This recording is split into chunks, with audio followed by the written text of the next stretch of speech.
Hi, thanks for stopping in again. Okay, I had someone ask me to make this video.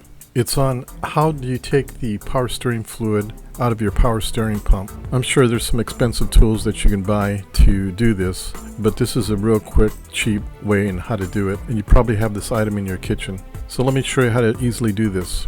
So let's get to work. Okay, so the first thing we want to do is make sure your engine is cooled down and it's not hot. Then we want to take off the power steering fill cap. Go ahead and set this aside. And then we're going to need some kind of a container to put the fluid in once you extract it from the pump. And just go ahead and set it on top here. Okay, like I said, you can find this in your kitchen. And what it is, it's a turkey baster. Okay, once you use the baster, obviously you can't use it with food anymore. My girlfriend gets mad when I take it. She calls it the power steering pump baster.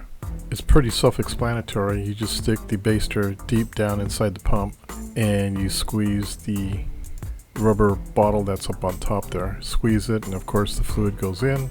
Go ahead and put it in your container. Remove as much as you can. Once you're done, go ahead and fill your pump with your favorite power steering fluid. One of the things you notice once you use this baster that your engine will be nice and tender and juicy. Just kidding.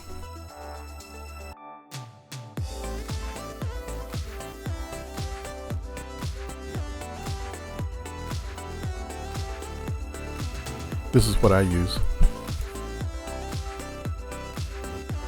Anyway, once you're done, you just close it up and you're good to go. Wasn't that really easy to do? Of course, you don't have to use one of your basters that you have in the kitchen. You can go out and buy one at a dollar store or at a Bed Bath & Beyond. They run about $3 to $5. Anyway, I hope you enjoyed this video. Take some time out and check out my other how-to videos. I'm sure you'll enjoy them. Anyway, don't forget to like and subscribe.